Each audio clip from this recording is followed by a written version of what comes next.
नमस्कार दोस्तों, कैसे हैं आप सब? स्वागत है आपका मेरे चैनल स्टडी सेंटर बूंदे में। और आज का अपना टॉपिक है मूल कर्तव्य, फंडामेंटल ड्यूटीज। भारत के नागरिकों के लिए मूल कर्तव्य निर्धारित किए गए हैं।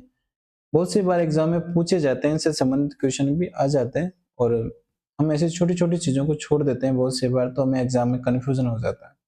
इसको देखेंगे, फुल रिव्यू करेंगे, एग्जाम में आने लायक एक भी क्वेश्चन इसमें नहीं छोड़ेंगे। चलिए शुरू करते हैं। मूल कर्तव्यों का उल्लेख मूल संविधान में नहीं था। जब संविधान बना था उस टाइम पे मूल कर्तव्य ऐड नहीं थे, इनको बाद में जोड़ा गया है। भारत के संविधान में मूल कर्तव्य सोवियत संघ रूस के संविधान से प्रेरित है। जैसे हमने अधिकांश देशों का संविधानों का अध्ययन किया, उनमें से कुछ चीजें हमने ग्रहण की है, कुछ को छोड़ दिया है। वैसे हमने संविधान में जो मूल कर्तव्य ऐड किए हैं वो सोवियत संघ रूस के संविधान से प्रेरित है। हमने वहां से इसको लिया है।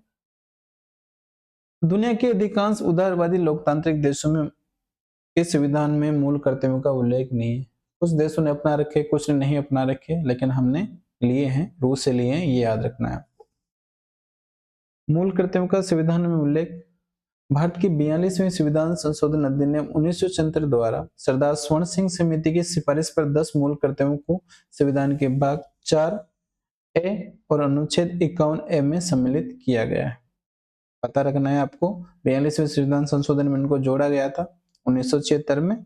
और भाग याद रखना है 4 ए, और अनुच्छेद देखें तो 51 ए में इनको जोड़ा गया है। उसके बाद में 11वां मूल कर्तव्य हमने संविधान के 86वें संविधान संशोधन अधिनियम 2002 की धारा 4 के द्वारा भी जोड़ा है, उसको भी अपन देखेंगे। और जब ये मूल कर्तव्य जोड़े गए थे तो उनके लिए एक समिति का निर्माण हुआ था। समिति का नाम था सरदार स्वर्ण सिंह समिति, और इसके टोटल सदस्यों की बात करें तो 12 था। एक इनमें अध्यक्ष और 11 सदस्य थे। तो सदस्यों के नाम भी हम देख लेते हैं। अध्यक्ष सरदार स्वर्ण सिंह स्वयं थे, और उनके सदस्य की बात करें तो A.R. Antulay, S.S. Ray, Rajni Patel, H.R. Gokhale, V N. Gadgil, D.P. Singh, Syed Mohammad, D.C. Goswami, C.S. Stephen, V.P. Sathe, B.N. Banerjee, ये इनके सदस्य और अध्यक्ष थे। बात करें मूल कर्तव्यों की तो संविधान के अनुच्छेद 51 ए के अनुसार भारत के प्रत्येक नागरिक का यह एक कर्तव्य होगा कि वो पहला है संविधान का पालन करें और उसके आदर्शों, संस्थाओं, राष्ट्रध्वज और राष्ट्रगान का आदर करें। दूसरा, स्वतंत्रता के लिए हमारे राष्ट्रीय आंदोलन को प्रेरित करने वाले उच्च आदर्शों को अपने हृदय में संजोए रखें और उनका पालन करें।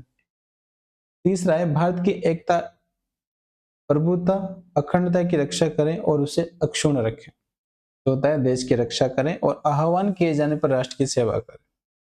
पांचवा, भारत के सभी लोगों में समरसता और भ्रातृत्व की भावना का विकास करें, जो धर्म, भाषा और क्षेत्र या वर्ग पर आधारित सभी भेदभावों से परे हो, तथा ऐसी प्रथाओं का त्याग करें जो स्त्रियों के सम्मान के विरुद्ध हो। छठा, हमारी सामाजिक संस्कृति यानी कि कंपोजिट कल्चर की गौरवशाली परंपरा का महत्व समझे और उसका परिरक्षण करें। सातवां,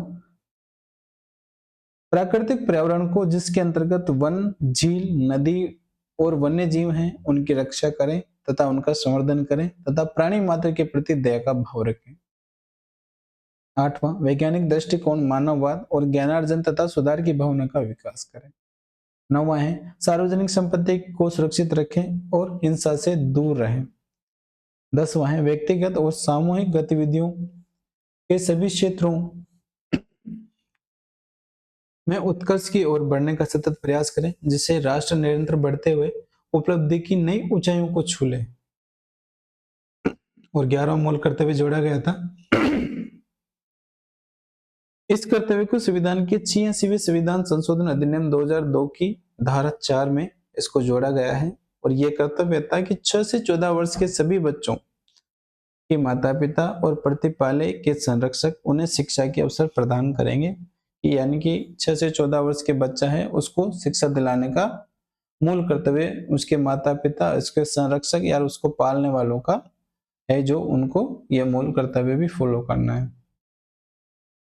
और इनके लिए एक समिति का गठन किया गया था, वर्मा समिति, 1998 में इसका गठन हुआ था। इसका उद्देश्य था कि प्रत्येक शिक्षण संस्थान में मौलिक कर्तव्यों को लागू करने और सभी विद्यालयों में इन कर्तव्यों को सिखाने के लिए दुनिया भर में शुरू किए गए कार्यक्रम है तो एक रणनीति और कार्यप्रणाली को तैयार करना था। 1998 में समिति बनी, प्रत्येक विद्यालय में इनको पढ़ाया जाए, बच्चों को इनकी नैतिक शिक्षा दी जाए और ये इसका उद्देश्य था। समिति ने अपनी जांच में पाया कि देश के अंतर्गत मौलिक कर्तव्यों के गैर परिचालन का मुख्य कारण इसके कार्यान्वयन हेतु रणनीति की कमी है। तो ये टॉपिक था अपना मौलिक कर्तव्य जो हमने पढ़े। आई होप आप लोगों को समझ में आ गया होगा। और मैं बताना चाहता हूँ कि अगर आप राजस्थान से संबंधित किसी एग्जाम की तैयारी कर रहे हैं, REET second grade school lecture, तो आप मेरे साथ जुड़ सकते हैं। इस टाइप के वीडियो अपन डालते रहते हैं और आप लोगों की इससे एग्जाम में हेल्प होगी। और मिलते हैं किसी अगले वीडियो में, तब तक के लिए नमस्कार। आपका दिन मंगलमय हो।